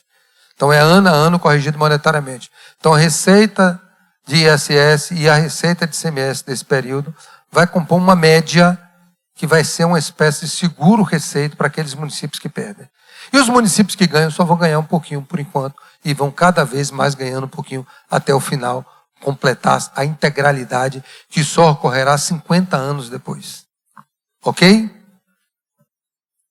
E além disso, tem um seguro-receita. 5% do imposto retido desses 90% vai ser utilizado para compensar os municípios que tiverem maior perda. Eu já sei um na Bahia. Não preciso nem fazer conta. São Francisco do Conde e Mar de Deus. Esses dois vão ter direito a seguro-receita. Porque a queda de receita deles vai ser coisa em torno de 95% e olhe lá para mais. Então, eles vão ter um seguro adicional, para compensar um pouco a perda. Agora vamos então um item que interessa a Versiane. É automático. Agora tem toda uma conta, viu? É aquela prova de integral do último dia. Aquela prova de integral que você vai assustado para fazer a prova. O pessoal que gosta de matemática aí, aquela prova de integral. Então, é um cálculo bem complexo, mas dá para fazer, mas aí num curso, não aqui agora. Tem um limitador per capita, não é assim, eu vou repor tudo, tem um limitador per capita. Porque para evitar que o cara tenha uma participação muito alta, então ele tem direito a uma reposição, mas limitada a um per capita. Tudo isso vai pesar. Compras governamentais. Como o Marden disse, eu me sinto muito à vontade de falar com esse tema, porque fui eu que trouxe esse tema para discussão e fui eu que escrevi o artigo que está no livro referendado pelo ministro Haddad. Então, o capítulo do livro que trata sobre compras governamentais, fui eu que escrevi e fui eu que levei essa proposta para discussão lá, pela Frente Nacional de Prefeitos, junto aos deputados, a tudo isso. Que é isto? Hoje, Marden, quando você paga uma ambulância, você paga ICMS para o Estado e PIS/COFINS para a União. Você sabia? No valor da ambulância, tem ICMS para o Estado e PIS/COFINS. O Estado, quando faz uma obra, tem o ISS que passa para o município, não tem? Vai acabar. Nas compras governamentais, a integralidade do imposto vai para quem adquirir. Então, se for o município, vai para o município. Se for para o Estado, vai para o Estado. Como é que funciona isso, Astor? Não tem IBS, CBS? Não tem o IBS estadual e municipal? A gente não viu isso? Quando Barreiras comprar, a União recebe 0 de CBS e o Estado da Bahia recebe 0 de IBS. E o valor correspondente à alíquota do IBS estadual e da CBS da União virão integralmente para o município que adquiriu o bem e vice-versa. Então, o ente público que adquire o bem fica com a integralidade. E por que você propôs isso, Arthur? Porque vocês não sabiam, mas vou dizer a vocês, quem mais compra no país é o município, não é a União nem o Estado. Os dados macroeconômicos mostram que municípios compram muito mais do que Estados e União. Então isso favorece os municípios, por isso que entrou nessa briga. Só tem um problema que depois eu vou explicar. Como é que vai funcionar isso? Olha, Versiane, é fácil. Compras governamentais, só para vocês terem ideia como é fácil, vão ter 2 notas fiscais. Uma nota no momento da operação e uma nota no momento da liquidação. Vão ser emitidas 2 notas fiscais para o mesmo processo. Olha como o nego consegue complicar a coisa. 2 notas fiscais no mesmo processo. Por quê? Porque compras governamentais não vai ser regime competência, vai ser regime caixa. Vale o momento do pagamento. E se eu não tivesse 2 notas, eu não teria como controlar o momento do pagamento diferenciado do momento da aquisição. Então vai ter 2 notas, você vai ter que contabilizar 2 notas. Vou chegar lá. Preste atenção ao que eu disse. A arrecadação é exclusiva de quem? Do comitê gestor. Então você não vai reter nada, você vai recolher o comitê gestor e ele lhe devolve. No início ele não vai lhe devolver a integralidade, porque não tem o 90% que fica retido. Só depois de 50 anos é que você vai receber a integralidade. Você vai entregar parcialmente. É igual aquele médico chamou o paciente, doutor, meu amigo, vem urgente aqui no consultório. Eu contei a marra dessa hoje. Vem urgente aqui no consultório, eu tenho 2 notícias para lhe dar. Aí o paciente virou para o doutor e disse: rapaz, então me dê logo a notícia boa. A notícia boa é que você está com câncer terminal. E qual é a ruim? É que você tem um dia de vida, era para eu ter te avisado ontem. Então, olha, compras governamentais é bom, mas só vai acontecer lá no futuro. A minha ideia não foi essa. A minha ideia em compras governamentais, quem lê o artigo vai ver, era imunidade tributária. Era não pagar nada. E não pagar e receber. Era não pagar nada. Era não pagar, porque eu não admito que numa compra governamental um ente transfira recurso para outro. Retenção de IBS, CBS, esqueça. Todo CBS, IBS tem que passar. É porque tem um pessoal que está vendendo, inclusive, curso de retenção de IBS, CBS. Eu não sei onde é que ele viu isso. A Constituição é clara, a arrecadação é exclusiva. Exclusiva quer dizer o quê, doutor Lucas? Unicamente através do comitê gestor. E se não fosse assim, como é que ele ia reter os 90%? Você ia passar depois. Entendeu? Então, o dinheiro necessariamente transita pelo comitê gestor. Não tem jeito. Então tem negócio de, vou calcular a retenção, esqueça. Você vai recolher lá e vai receber de volta o cálculo que é feito. O que você vai ter que montar é uma equipe para saber se o comitê gestor está passando corretamente o recurso. Porque a gente sabe que ser humano é ser humano, né? Pode ser que um município seja favorecido em prol de outro. Então vocês vão ter que auditar contas do comitê gestor.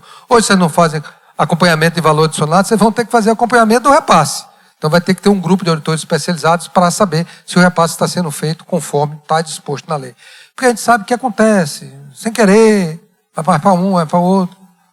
Então, para evitar isso, é bom auditar. Então, vocês entenderam como é que funciona a compra governamental?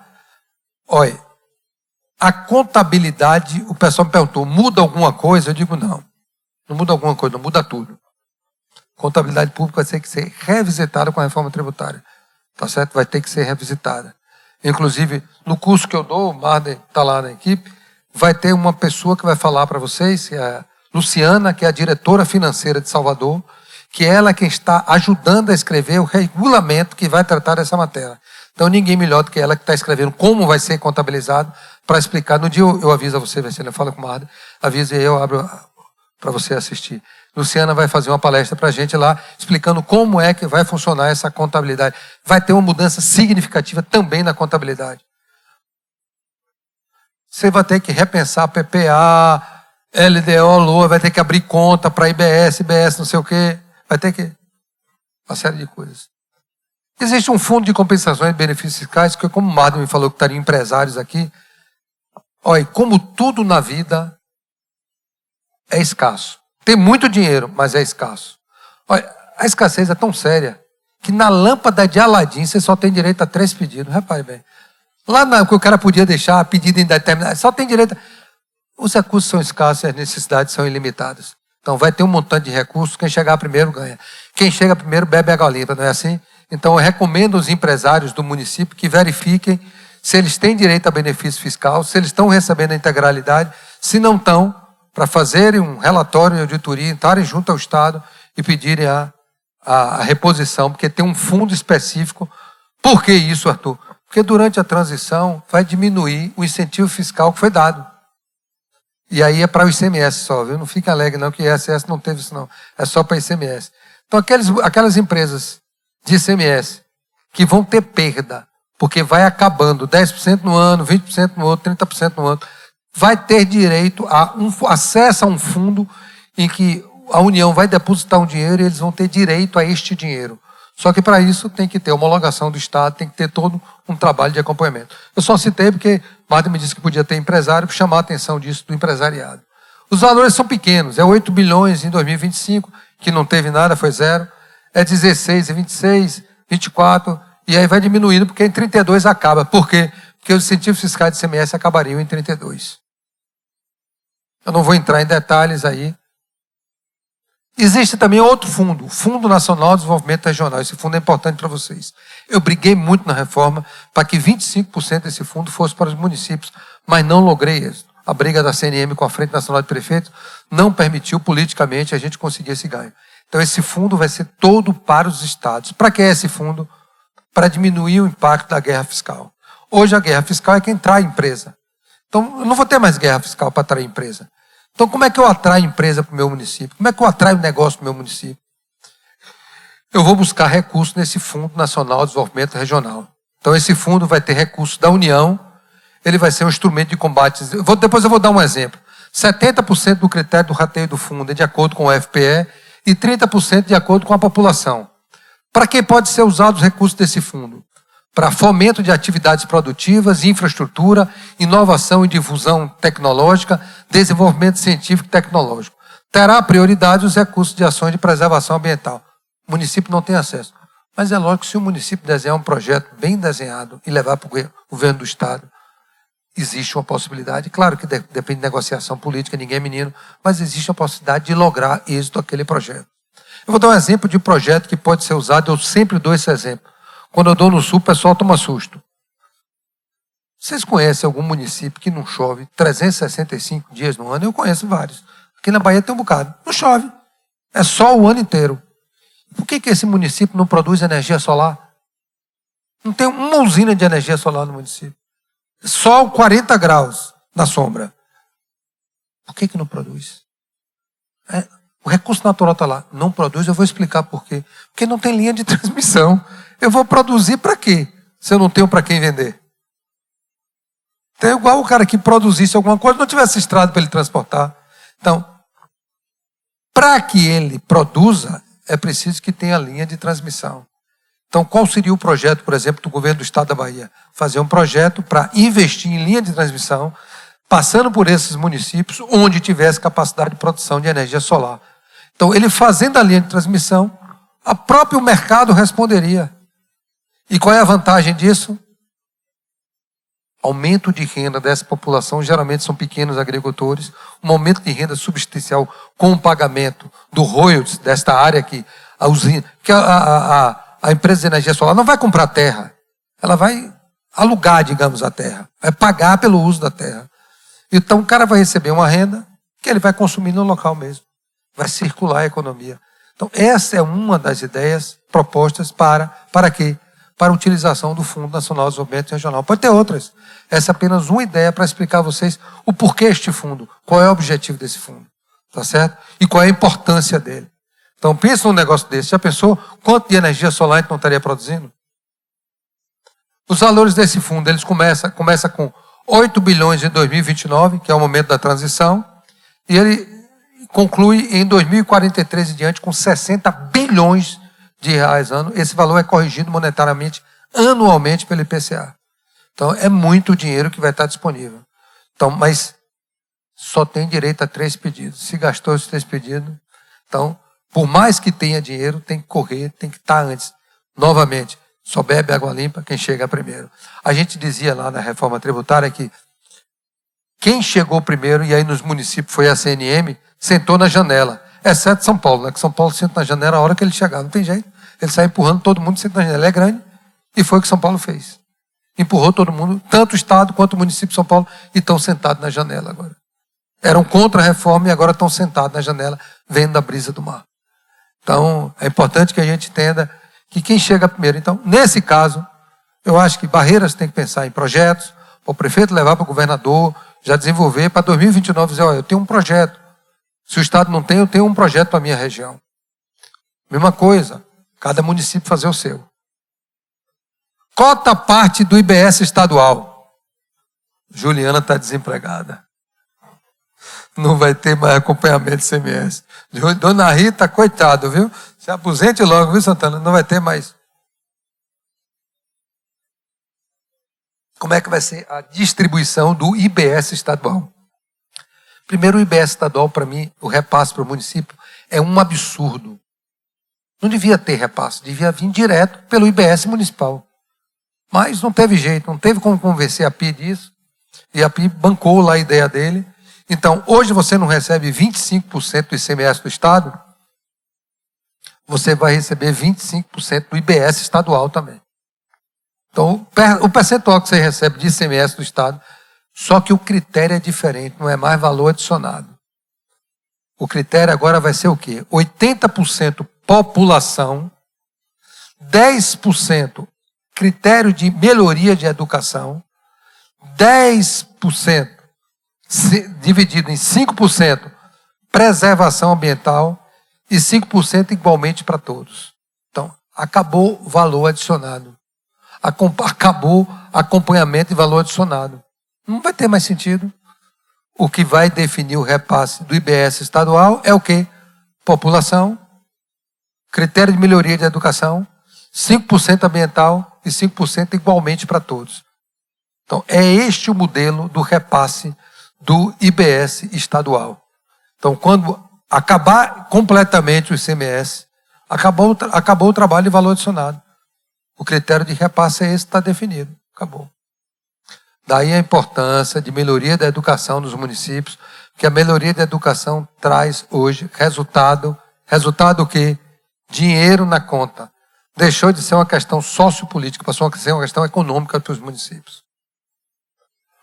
Bom, outros tributos que foram municipais que foram afetados pela reforma tributária. IPTU. Qual foi a alteração do IPTU? Houve uma alteração no texto constitucional permitindo que o Poder Executivo faça, por decreto, planta genérica de valores. Só que para fazer isso tem que estar na lei municipal. Então o município vai poder fazer planta genérica de valores por decreto. Não vai precisar mais de autorização legislativa, desde que a lei municipal assim determine. Arthur, então, calma, não é tão fácil assim não. Se eu lhe explicar, o que o município pode fazer é o valor do metro quadrado do terreno e o valor do metro quadrado da construção por decreto. Os critérios para o cálculo necessariamente têm que estar na lei. Então, todo o critério de como calcular, como encontrar, tem que estar em lei. Mas o valor do metro quadrado da construção e o valor do metro quadrado do terreno poderá ser feito por ato do Poder Executivo. É essa alteração constitucional. Isso vai ter uma demanda judicial danada, viu? Mas é texto constitucional. A tendência é que os municípios ganhem. Já teve alguns julgados e o município ganhou. Tem um caso do município no Rio de Janeiro que já ganhou. Me esqueci o nome agora, daqui a pouco eu me lembro. Já ganhou um processo, fez isso já e o judiciário deu favorável a ele. Mas pode ser que o Supremo mude de opinião, né? Outra receita municipal que mudou muito, a contribuição para o custeio de iluminação pública. O que é que acontecia? Como era o texto constitucional? Contribuição para custeio de iluminação pública. O que é custeio, gente? Custeio está na 4.320. Então, muitos municípios estavam usando o recurso da COSIP para fazer o quê? Expansão de rede. E aí muitos tribunais de contas começaram a questionar. E o processo foi cair no Supremo Tribunal Federal. O que foi que o Supremo Tribunal Federal disse? Repare bem, a palavra custeio aí não é custeio da Lei 4.320. A palavra custeio é custear todo o serviço, inclusive a ampliação. Então os municípios podem usar o recurso para fazer a expansão de rede, sim. O conceito de custeio não é aplicado nesse dispositivo da Constituição, não é o conceito de custeio da 4.320. Só que a decisão dessa é frágil, pode cair a qualquer momento. O Supremo, e aí nós dissemos, não, vamos mudar logo, aproveitar a reforma, vamos mudar logo. E conseguimos. Hoje, a contribuição para o custeio de iluminação pública tem como fato gerador não só o custeio, como a expansão da rede, e avançamos com uma demanda da Frente Nacional de Prefeitos, da CNM, que foi aprovada. Nós avançamos como? Também pode ser usado para monitoramento, para segurança e preservação dos logradouros públicos. Olha o que diz o texto constitucional. Expansão e melhoria do serviço de iluminação pública e de sistema de monitoramento para segurança e preservação de logradouro público. Já tinha gente defendendo que podia usar para fazer asfalto. Eu não vejo isso no texto da lei. Eu vejo o sistema... Qual foi a intenção do texto da lei? Eu participei das discussões. A intenção do texto da lei era dar segurança pública. Um dos papéis da iluminação pública é o quê? É segurança. Então, o que é que isso aí está autorizando a usar o recurso da COSIP para fins de botar câmara de segurança de logradouro público? O objetivo era esse. era uma fonte de financiamento para as câmaras de segurança serem instaladas em logradouro público. Foi essa a intenção. O nego já expandiu para asfalto aí. Eu não entendo onde é que ele... É a questão de...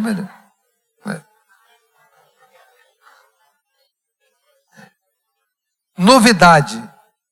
Alteração substancial no ITV a partir de amanhã. Ou ITBI, como os muitos chamam. Novidade. E essa afeta muito vocês. Qual foi a novidade? Desde que a Constituição separou o ITCMD, o Imposto sobre Transmissão Causa Morte e Doação, do Imposto sobre Transmissão Intervivos, não tinha ocorrido alteração no texto do CTN. O CTN não tinha sido alterado. Então, a gente usava hermenêutica. Pegava um imposto que era do Estado e trazia a interpretação do texto desse imposto do Estado para a realidade do município. O que é que a gente fez agora nessa lei que está sendo aprovada e publicada amanhã? Alteramos a redação do CTN, trazendo para a realidade fática. O que é ITCMD, ITCMD, o que é ITBI, ITBI. Chamam de ITBI, viu? O que é ITBI, ITBI. Isso foi um ajuste simplesmente textual, mas nós incluímos algumas coisas no texto. Foi o que nós incluímos, aí alterou a redação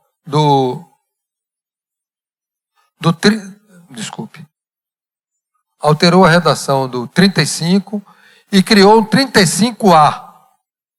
Eu vou traduzir para vocês o que é que está no texto. Qual foi a decisão do Superior Tribunal de Justiça sobre ITV que prejudicou substancialmente os municípios? Os municípios não podem fazer avaliação de ofício.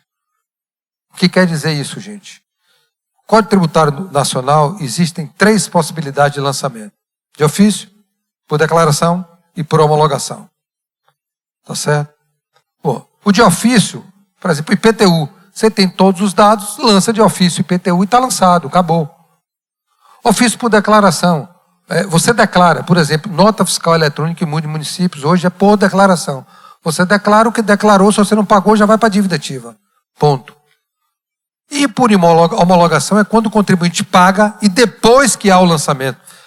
É uma exceção à regra, porque o tributo só pode ser cobrado após o lançamento, exceto quando o lançamento é por homologação, que o lançamento ocorre após o pagamento do tributo. O que o STJ diz? O ITIV ou ITBI não pode ser objeto de lançamento de ofício. Então o município não pode, eu chegar lá no sistema e dizer, eu comprei uma casa, quero pagar o imposto, o município dizer, é tanto. Não pode. O que o STJ disse? Vale a declaração do contribuinte. Caso o município não concorde com a declaração do contribuinte, abra um processo. Mediante o processo administrativo, apure o valor de mercado. Mediante o valor de mercado apurado, faça o lançamento.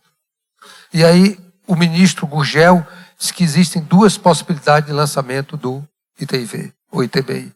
Uma é por declaração do contribuinte, a outra por homologação. Nunca de ofício. Ou seja, eu não posso automaticamente lançar. O que é que o texto que mudou a lei complementar está dizendo? O lançamento de TV pode ser por ofício. E deve ser por ofício. Então, a partir da publicação da lei, é só alterar a lei de vocês, que vocês vão poder lançar o ITIV de ofício. Como é que funciona o ITIV de ofício? Eu chego lá e digo assim, eu vendi minha casa. Eu vendi minha casa para Marden. Marden comprou minha casa. Geralmente quem adquire é que é o contribuinte. A lei municipal pode ser um ou outro, o ministro deixou isso claro. Mas geralmente a lei municipal estabelece que é o adquirente. Então, Marden comprou minha casa por 1 milhão. Marden foi lá e eu declaramos que foi 1 milhão a casa. Juliana disse, que 1 milhão? Eu conheço aquela casa. Aquela casa vale 2 milhões. Para Juliana fazer isso, ela vai ter que abrir um processo administrativo. Demonstrar, fazer um laudo, me mostrando que vale 2 milhões. E eu não concordando com o laudo, eu contrapor esse laudo. Com essa mudança na lei é o seguinte, eu posso ter uma planta genérica de valores para ITIV. Calma, vou chegar lá. Não interessa, eu vou te explicar por quê. Então vamos lá. Eu posso ter uma planta genérica dizendo que o valor é 2 milhões. Ele entrou lá, declarou, eu digo é 2 milhões, não abri processo administrativo, não digo é 2 milhões. Ele não concordando, ele faça o laudo. Então a gente inverteu na lei o ônus da prova. Hoje o ônus da prova pela decisão é do fisco, o ônus da prova da decisão agora é do contribuinte. Ele tem o direito, mas ele tem que provar, ele tem que apresentar o laudo. Se eu não concordar com o laudo dele, aí eu parto para fazer um contralaudo. Então, inverte o ônus da prova. Tá certo? Essa mudança, vai ter muito questionamento judicial sobre isso, porque isso deveria ter sido feito no texto constitucional, na emenda constitucional não foi, foi em lei complementar, vai ter muita arguição, muita discussão jurídica, mas a partir da publicação da lei, se os municípios se adequarem ao novo texto da lei complementar, eles estão atendendo a lei complementar. O que o STJ vai dizer, ou o Supremo vai dizer, vai ser uma discussão adiante. Então, vai inverter o ônus da prova. Porque o que estava havendo era muito abuso. O cara comprava um imóvel por 2 milhões, combinava com o vendedor e declarava que era 500 mil. A gente sabe que é assim que funciona. Em regra. Não quer dizer que são todos os casos. Em regra. Então, isso não vai valer mais a partir do momento que o município alterar a sua lei, adequando a lei que está sendo publicada hoje, provavelmente hoje. Então, houve uma inversão. Voltou-se o ITV ao que era antes da decisão do STJ. Foi exclusivamente isso. Com uma vantagem. O município pode dizer que se ocorrer antecipação do pagamento do ITV, eu posso ter alíquotas diferentes. Então eu posso dizer o seguinte, se você antecipar o pagamento do ITV antes da lavratura da escritura, aí vamos lá, bota na lei municipal, 90 dias após o negócio, concretizado economicamente, você tem uma redução de X% na alíquota do ITV. Então o município vai poder fazer isso para incentivar o processo. Luiz Eduardo fez um projeto, Formosa fez um projeto reduzindo a alíquota de ITV circunstancialmente. Agora não, pode ser um projeto ad eterno. Pode estar no Código Tributário Municipal, com regras postas. Então a grande mudança do ITV é essa. Acredito que a lei tenha sido publicada, estou aqui, não acompanhei, mas a ideia era que ontem o presidente sancionasse e hoje saísse no Diário Oficial. Se não sair hoje, vai sair amanhã. Então, muda o ITV. Só que para o município fazer isso, vai ter que alterar a lei se a lei estiver diferente. Tá certo? Então, aí estão as alterações. Eu vou deixar esse material com Marden, e Marden pode disponibilizar para todo mundo, com o Roberto. Quais são os alertas que eu tenho para dar? Já estamos concluindo, viu, gente? Quais são os alertas que eu tenho para dar? Primeiro alerta, nota fiscal de serviço eletrônico. A partir de 1º de janeiro já é válida. Já é válida. E isso deve estar dando muita dor de cabeça para os municípios. Mas já está valendo. Eu não vou nem mais chamar a atenção, porque isso já é fato. E quem não cumprir isso, Arthur, qual é a consequência? Suspensão de convênio. Não recebe dinheiro de convênio. Então, Barreiras eu sei que está cumprindo. Riachão está cumprindo, que eu conversei com a Adalto. Tá certo? Então, os municípios aqui da região, Luiz Eduardo está cumprindo, que também foi a Adalto, e Nuremberg, e Lúcio estava lá à frente do projeto. Então, esse alerta já está posto aqui. Outro alerta. A partir de julho, o CNPJ não é mais numérico, é alfanumérico. Arthur, vocês gostam de complicar, né? O numérico já dá dor de cabeça. Você vinha agora com o negócio de alfanumérico. Por quê? Porque a pessoa física agora também é contribuinte do IBS. E a pessoa física vai ser obrigada a ter CNPJ. Pera. CNPJ não é cadastro nacional de pessoas jurídicas? É. Mas as pessoas físicas, a partir de julho deste ano, que são contribuintes do IBS, obrigatoriamente terão que ter um CNPJ. Isso não quer dizer que eles se transformaram em pessoa jurídica. É só para fins de controle do fisco. Então, todo contribuinte, pessoa física, que vier a ser contribuinte do IBS, a partir de julho deste ano, estão obrigados a estarem cadastrados no CNPJ. Então, o volume de número de CNPJ vai crescer absurdamente. Com medo da Receita Federal de não dar vencimento, ele transformou em alfanumérico, que aí é infinitas oportunidades. Não, essa não tá, ela não é contribuinte. Ele não é contribuinte, é não contribuinte definido em lei. Não tem problema. Ele é não contribuinte do IBS-CBS. Ele vai ter um regime especial. Ele é não contribuinte.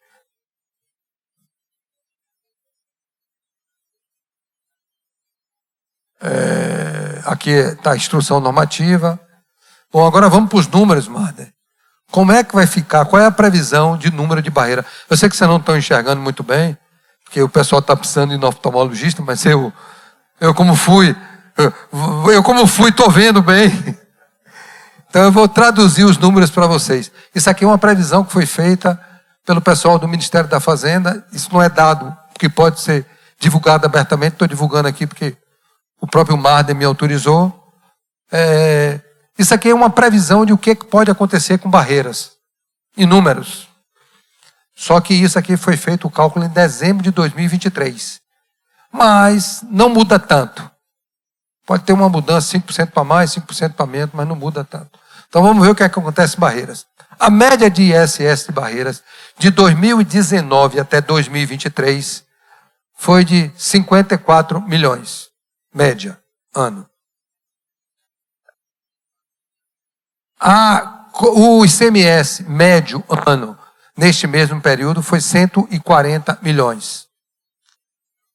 O ISS em 2023, tudo isso está atualizado monetariamente, viu, Roberto? Não vai bater com seus números, não. Porque isso é atualizado monetariamente. Vai dar uma pequena diferença para os seus números. Dá 58 milhões. Então, o ano foi maior do que a média. Primeira observação. Significa que o ISS foi crescendo mais. O ICMS foi 156. Então, mais do que a média. Ok? Mais do que a média. Também vinha crescendo. Se fosse implantado o IBS municipal, Barreiras receberia 105 milhões de IBS municipal. E se fosse implantado a cota parte do IBS estadual, pelas regras postas, que aquelas regras que eu li, 80% da população, Barreiras recebia 91 milhões de cota parte do IBS. Então, ICMS mais ISS médio daria 195 milhões. Os dois juntos. O ICMS e o ISS em 2023 daria 215, um pouco maior do que a média. Se fosse implantado integralmente o destino, Barreiras receberia 196 milhões. Significa que Barreiras não é um dos municípios prejudicados. A tendência de Barreiras é manter um padrão de receita equivalente ao que tem hoje. Só tem uma observação para fazer. Qual foi a média? A média de Barreiras foi 195. Então, aquele seguro, a partir de 2029, não é 215, é 195.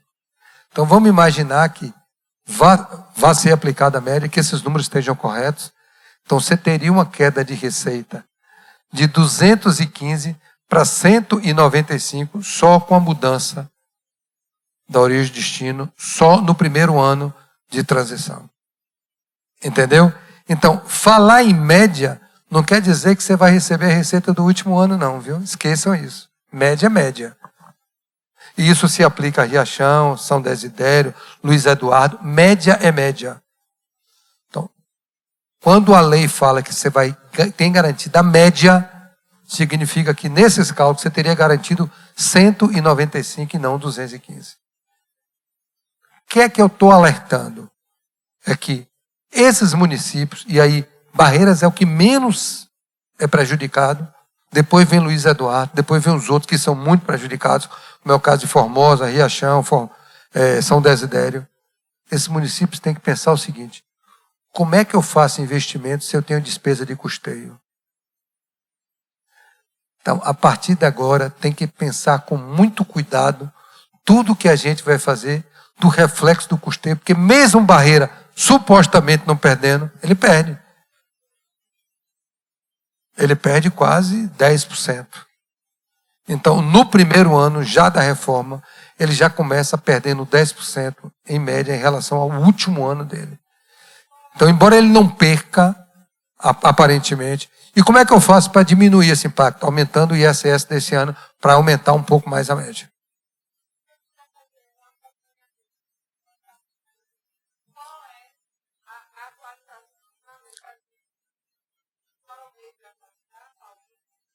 Diz tudo. Explica toda a metodologia. Mas é simples, vai atualizar por um índice monetário e acabou. Cito. E vai sair o regulamento agora. Logo depois da publicação da lei vai sair o regulamento. Então, o que eu quero dizer a vocês é que, mesmo Barreiras, estando numa situação privilegiada na região oeste, no primeiro ano ele perde, entendeu? no primeiro ano ele perde, porque a média dele se ele implantasse totalmente o IBS, ele perderia menos, porque ele iria para 196 em vez de 195. Claro que isso é números projetados, com toda a metodologia de econometria, mas tem um grau de precisão bem razoável, tá certo? A vida é assim, cada pedra uma lição, cada dificuldade uma prova, cada alegria uma vitória, cada decepção uma nova chance de recomeçar. Assim como toda vírgula muda uma frase, uma atitude muda uma história. O que a gente precisa ter é atitude. Muito obrigado.